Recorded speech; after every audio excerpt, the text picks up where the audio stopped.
आज की कहानी बहुत ही रहस्यमय है। इस कहानी को लेकर आज भी एक बहुत बड़ा रहस्य बना हुआ है, खास तौर पर जापान में।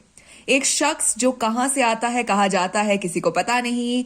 क्या वो टाइम मशीन से आता है? क्या उसका कोई रिश्ता है? ये सब एक बहुत बड़ा रहस्य बनकर रह गया है।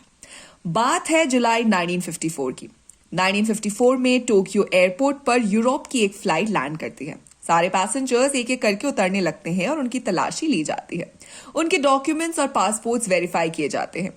पर टोक्यो एयरपोर्ट पर चेकिंग करते हुए एक इंस्पेक्टर ने जो देखा, उसे देखकर वो चौंक गया, क्योंकि एक पासपोर्ट ने उसकी नजर पकड़ ली, क्योंकि उसने वैसा पासपोर्ट कभी नहीं देखा था।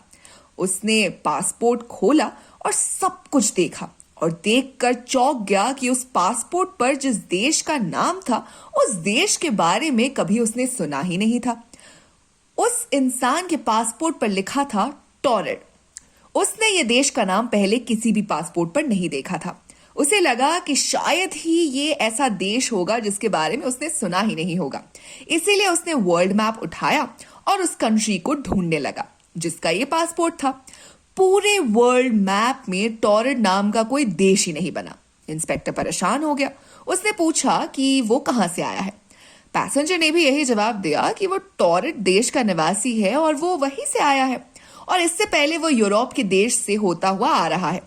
उस अधिकारी ने वापस उसके पासपोर्ट को देखा और उसे पता चला कि वो वाकई यूरोप के अलग अलग देशों से होते हुए ही आ रहा है और वीजा में इमिग्रेशन और आने जाने की सभी मोहरें ठीक से लगी हुई थी। इसके अलावा उसके सारे डॉक्यूमेंट्स भी ओरिजिनल थे। अधिकारी को उसके बाद भी विश्वास नहीं हुआ। अधिकारी ने उससे पूछा कि वो अपने जापान आने का मकसद बताए। इसके जवाब में वो शख्स कहता है कि वो जापान में एक बिजनेस मीटिंग को चलाने आया है और इसके लिए उसने एक होटल भी बुक कराया है। सब जानकारी के बावजूद भी उस ऑफिसर को पैसेंजर्स की बातों पर एकदम विश्वास नहीं हुआ। इसकी वजह से उसने अपने आला अफसरों से उसकी खबर दी। सुरक्षा अधिकारियों ने कहा कि उसको अलग से लेकर आओ, जिसके बाद पैसेंजर को अलग से लेकर आया गया। उसकी पूरी तलाशी ली गई, उसके सामान की तलाशी ली गई। इसके बाद अफसरों ने वर्ल्ड मैप पैसेंजर के सामने रखा और कहा कि अपने देश को अपने आप ढूंढ के बताओ।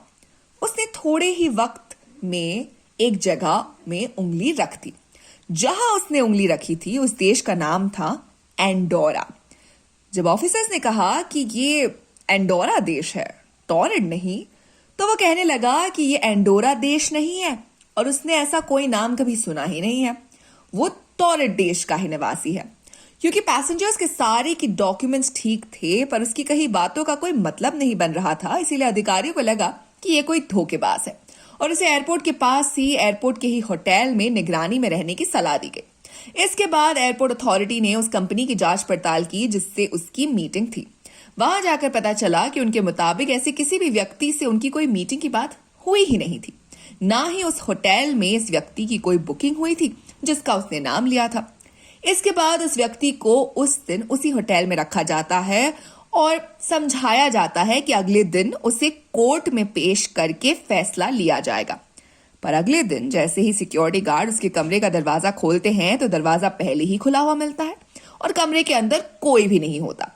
इसके अलावा सिक्योरिटी ने कमरे की जांच पड़ताल की ताकि उसे भागने का कोई रास्ता भी ना निकले। इसके अलावा कमरे के अंदर उसको जो भी चीज रखने के लिए अलाउ किया गया था वो सब भी गायब थी। ये खबर एयरपोर्ट अथॉरिटी तक पहुंची तो वो उसके सामान की दोबारा तलाशी लेने के बारे में सोचते हैं। जो भी सामान जैसे कि उसका पासपोर्ट और वीसा जो एयरपोर्ट वालों ने जब्त किया था, हैरानी से वो भी लॉकर से गायब हो गया। इस पूरी घटना को लेकर जापान में आज तक कई कहानियां बन चुकी है।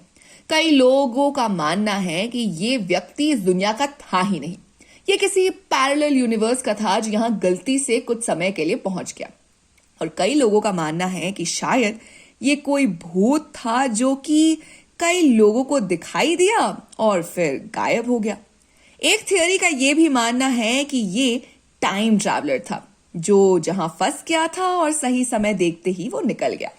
तो दोस्तों, ऐसी ही अनोखी कॉन्सेप्ट पर बनने वाली है मिस्टर इंडिया 2। तो आप बताइए, आप मिस्टर इंडिया 2 के लिए कितने एक्साइटेड हैं?